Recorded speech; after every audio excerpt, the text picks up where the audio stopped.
Hey, what's up everybody? Welcome back to another episode of Views for Build. In today's episode, I'm gonna test fit the body of the car. Can you guys tell like when there's that pause right there where I go in today's episode and then I realize I have no idea what I'm supposed to say next.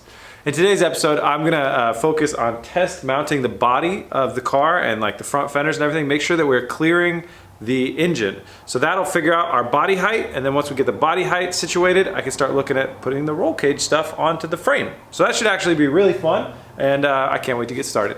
Stay tuned.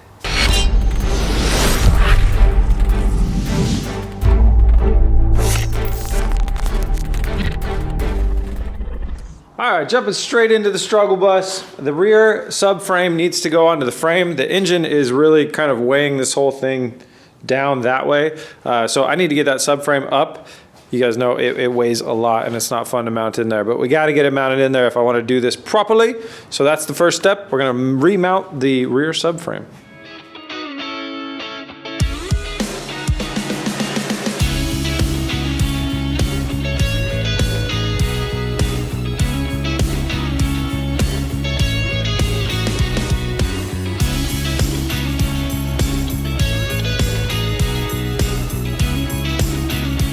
Got the subframe mounted once again. A little bit of bad news over here. What happened was I kind of cross-threaded one too many bolts for the life of this whole idea of having a solid mounted welded nut in the back of that. It's just really not working out. So I've decided I'm not going to do it right now, but what I'm going to do is I'm going to replace all of these. I'm going to drill them out and then have a free-floating nut in there and have access from the top. So the bolt will come through and then we'll have a nut and it'll go down on it, because I don't know how many more times the subframe is going to come in and out of this frame, but for the lifespan of the car, I don't want this constant cross-threading issue, the worry of like, am I going to screw up that bolt? Am I going to screw up the nut to be a thing? Because you can imagine if we cap this off and that nut's in there and then I send another bolt through and I cross thread it and it's like unrepairable, then we have to completely cut up the frame and redo all this stuff. So I just want to do it all the right way.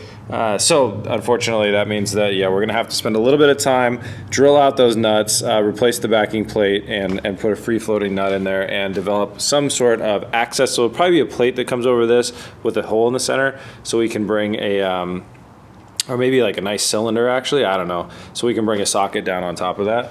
But for now, it's bolted in there and it's where it needs to be. Another thing that I did want to mention, and just, you know, thanks to you guys in the comments, this is why it's really cool to have a community like this, is I did realize that, yeah, we mounted the engine. That's awesome. It's in here. We know where we want it and stuff like that. But the way that I came up with it, the way I engineered it to try and save vertical space, I made a mistake and I hard mounted this bolt, welding it to our engine mount, which is going to really only help cushion the engine in one way, and that's if it moves straight down onto the bushing. But if the engine's trying to move left or right, forward and backwards, any of those directions, or up, all it's going to do is run into this bolt right here, which is then hard mounted to the frame essentially. So we've pretty much hard mounted the engine. We're not really going to be, out of all the axis that this engine's going to move, we're only really cushioning one small direction, which isn't enough. But the fix is not that bad really. The engine's got to come out again later on anyways. The next time we take the engine out, I'm going to go ahead and cut off and drill out this bolt, and we'll go ahead and install the full bolt assembly with the bottom that we cut off, that and the bottom bushing, and that should fix it up for us. It has enough length because we're just using it in the stock way, or it should. If not, we'll develop one that does. And the kit was only 20 bucks, so I'm just going to order a brand new kit, and we're not starting from scratch because we got our mounts in the exact right space in the right area. We're just going to send a free floating bolt through there that is suspended by the bushings on the top and the bottom. That way, as the engine moves any direction, it's got bushings on the bottom and the top. So that'll really help with that. Okay, moving on. I should have figured out what we do next. We definitely need to bring the body down on top of the rear like axis. We need to bring this piece of the body down right on top of that. That's what I'd like to do next.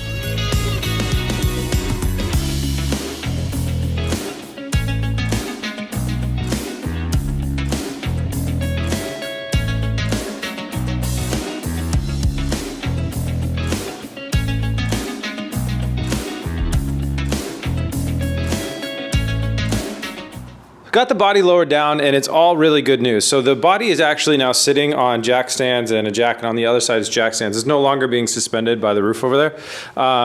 It's actually a little bit rear weighted bias, but I got a cinder block up there pushing the front down.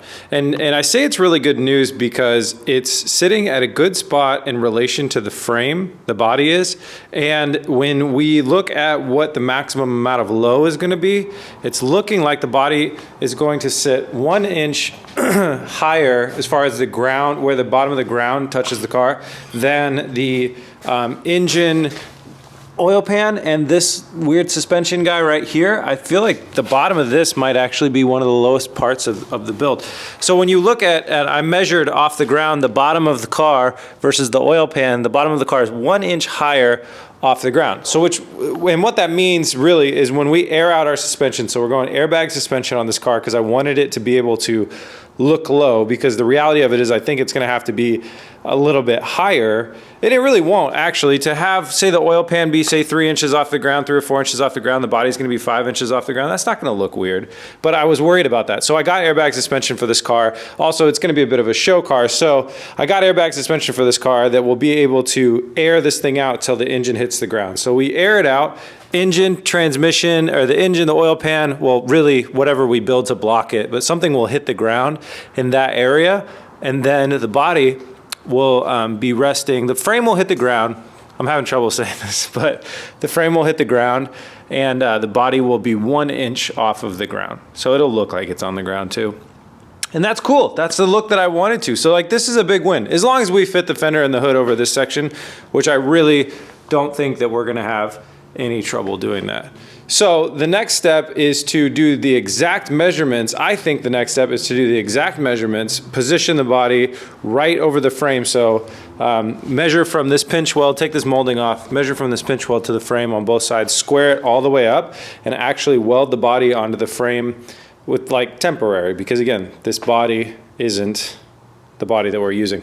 Which leads me to the next thing. So on the subject of this body not being the one that we're going to use in the long run, that kind of leads into the insurance stuff, and I have an update for you guys, and who would have guessed it's not great. But just a little background for those of you that don't know, I've just had a string of really bad luck and just bad people affecting, you know, my cars, and so I'm in 3 different insurance claims across 5 different cars right now. So we got like the BRZ, the M5, and the 3 cars that were in this wreck. And I got just bad news on the BRZ with the insurance basically trying to get out of paying out anything when my cars just got totally, you know, screwed up, which is a huge disappointment because that's my own insurance company. And so that was earlier today, and that kind of like set me off in a bad mood, but I got in the shop and I was feeling good. And then I got a call about the 240 earlier today that really just set my mood in like in a bad way. Is they're trying to say now that the car should be repaired, that the shell should be repaired. And I'm sitting here like thinking, how in the world do you expect to repair this thing? And are you honestly thinking that you're gonna take this shell away from me now and go have it repaired? Because you can't just give me a rental car. I mean, normally like insurance companies are a huge inconvenience, because say you have a really nice car and they bust up your car, they're gonna give you like, and they're gonna take your car to have it fixed. They'll take a month and they'll, you know, give you a rental car. It's like, I don't want a rental car, I want my car, right? But that's just an inconvenience that you have to deal with. In this case, the big problem is, I'm trying to explain to them, is you don't have the option to give me a rental car. You can't give me a rental shell. And if you try and do that, then my show, what I'm doing here, and my deadlines are gonna get screwed up, and I'm gonna tax you for that. And because I'm not gonna let that happen. So I'm essentially telling them like, hey, I'm gonna have to sue you if you try and do this, because if you wanna take this thing and you think you're gonna send it off to get it repaired, which you can't. Like I've looked around, I love this shell. I've looked at every single way possible to try and repair it. It's not gonna be able to be repaired. And that's why I decided to buy a new one, you know, and I'm shopping for a new one. But anyways, it's really screwing a lot of stuff up, and it kind of bummed me out today.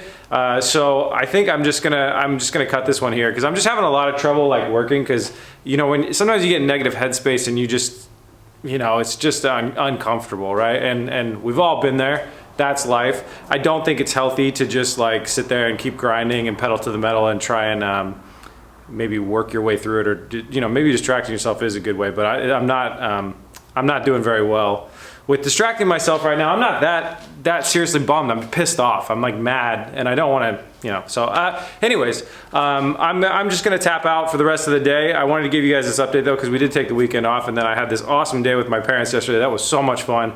We took care of like all the house stuff around the shop, so you know that's great. I contacted one of the viewers of the show who works with garage doors, and he's going to come out next week and help me with the garage door. So the garage door's buttoned up, all the yard work's done, all the cool stuff around the shop is all taken care of. You know, so I'm taking a lot of your guys' advice too, where you're like, hey, stop parking cars in front of your house. It's like, yeah, you're right. Like more of the cars are going to be coming over to the shop, and that's why we did a lot of like yard work and maintenance and cool stuff. So that was really enjoyable. That was a great day off, and this was good, but I just need a little bit of a break. So I'm just gonna go home today, probably stream on Twitch, hang out, drink a beer, and I'll be back tomorrow. I apologize for the short episode. Hell, I may have dragged it out long enough to be a normal one. Thank you guys so much for all of your support though. It means the world to me, and it's why I keep going. So I know that you guys got my back. All right, I'll see you tomorrow. Peace!